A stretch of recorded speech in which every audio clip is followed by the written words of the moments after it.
say? Well, the story about the Ewes.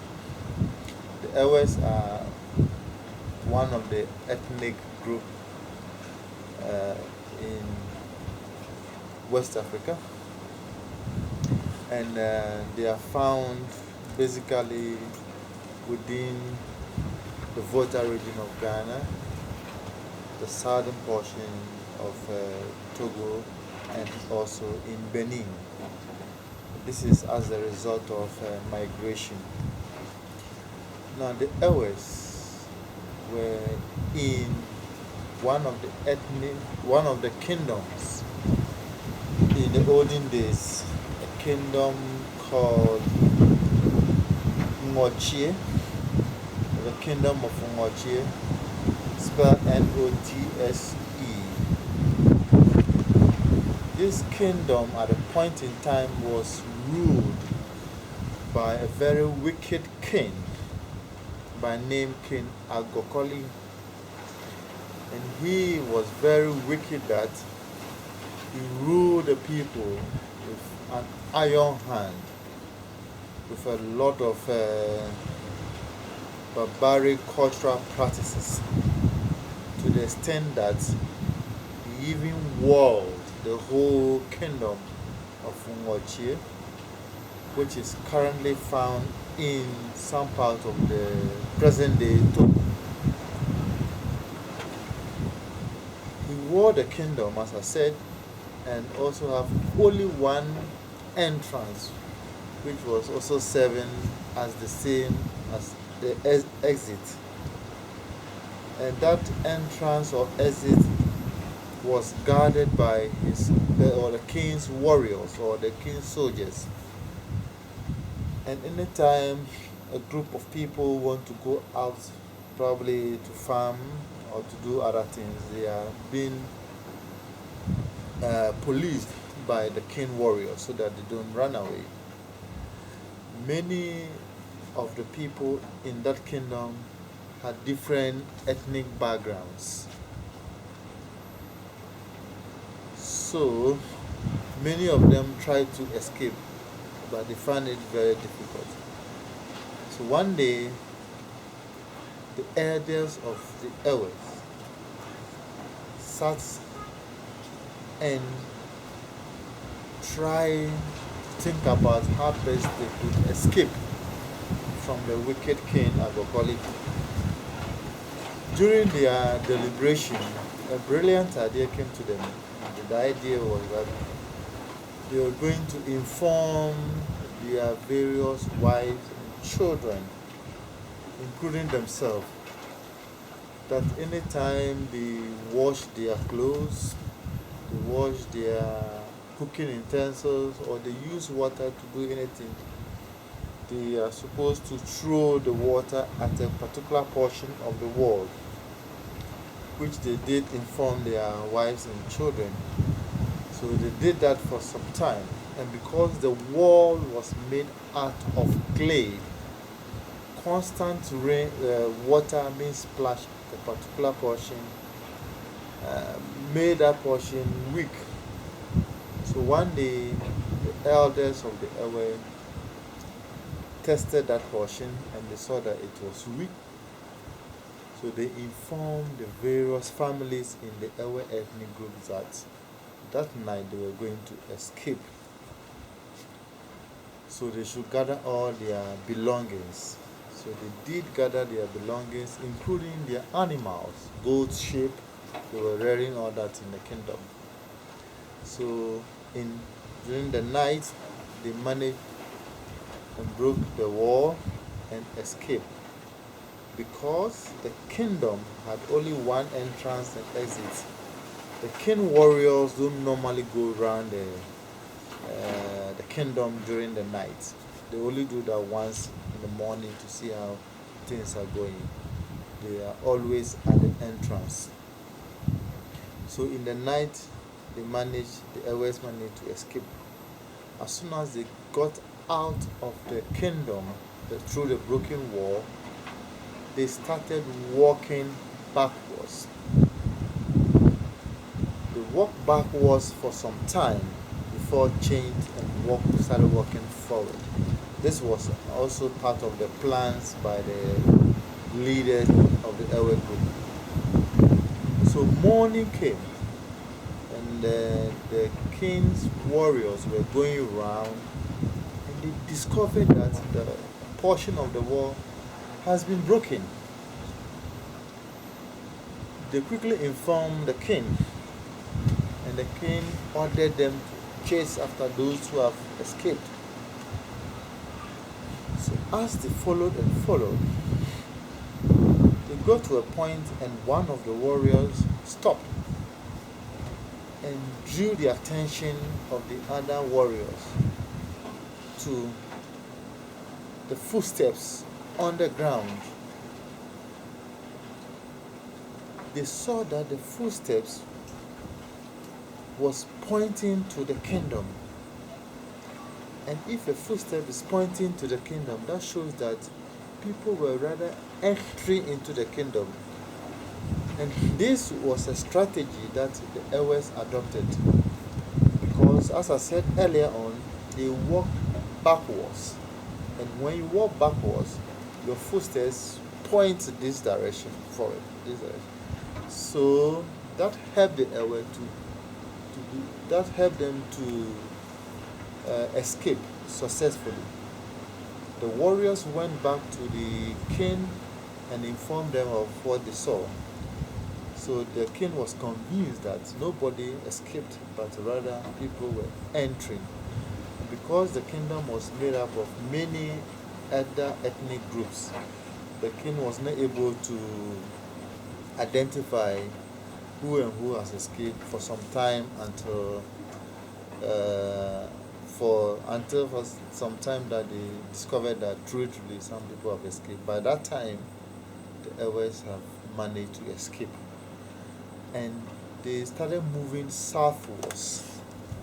And as they move, if you and your family thinks that you are tired and you've discovered a fertile ground for farming, and you think you want to settle, then you settle and the rest move on.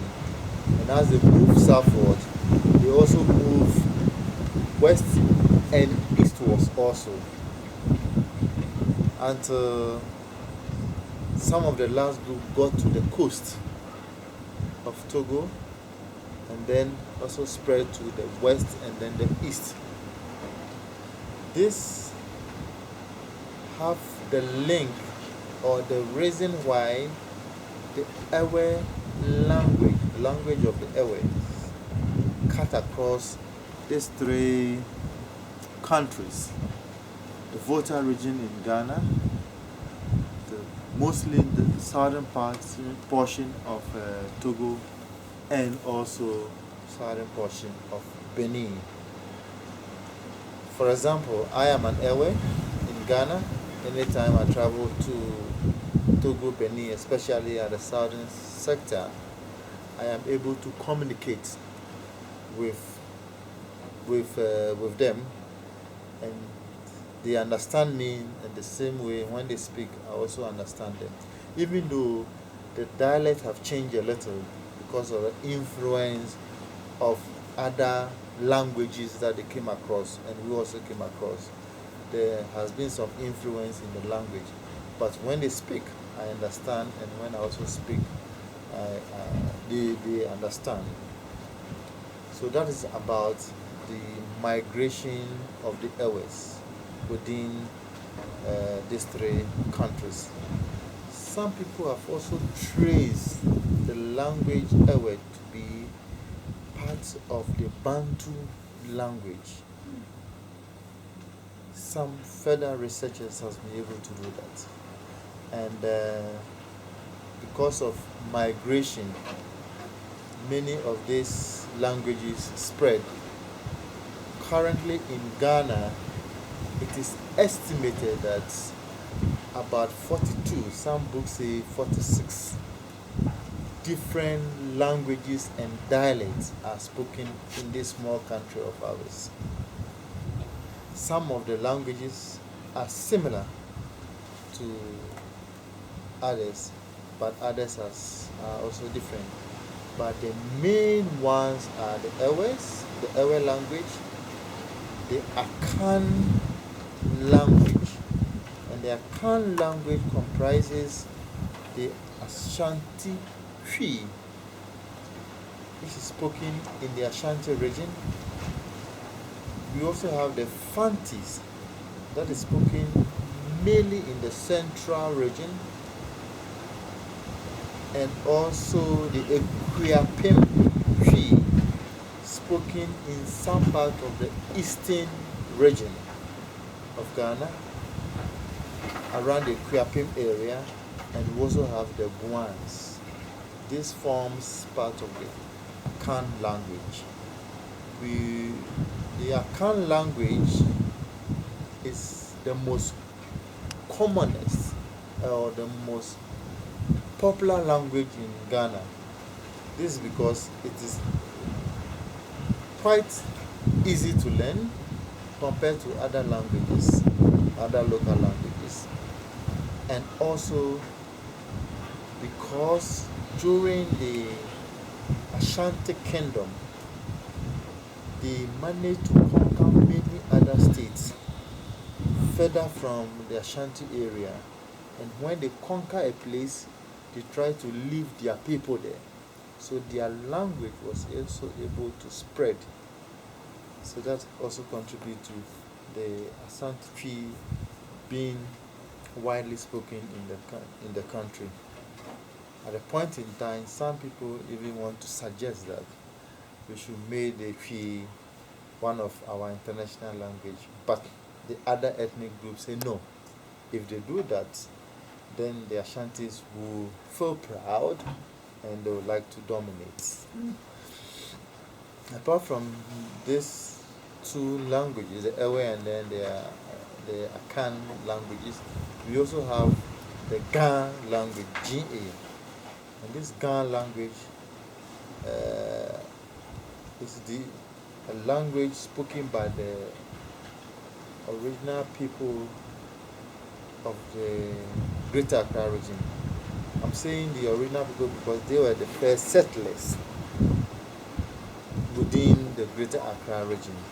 Or let me put it that way, the first settlers in the Greater Accra region, where you first spend your first nights. But because that place is now the capital, you have different other ethnic groups moving in there. But the first settlers are the Gans, and they speak the Gan language. Within the Gan language, we also have the Gan Adangbe, which is also similar to the Gan language, even though there are some differences. We also have a lot of the languages in the northern part of the country. We have the Gonjes, speak the Gonja language. We have the Mampusis, the Nanumbes, the Kusasis, and a whole lot of the languages are spoken in the northern part of the country. How many of them do you speak? How many other national languages do you speak? I speak my native language, which is the Ewe language. I speak a little bit of the Gan language, the Twi, which is widely spoken. I speak that also. A little bit of the Fanti, which is also part of the Akan language, and I also speak a little bit of Hausa. Oh. Yes, the Hausa language, which is from Nigeria. Yeah. Yes, but it's also spoken by a lot of Muslims. Yeah.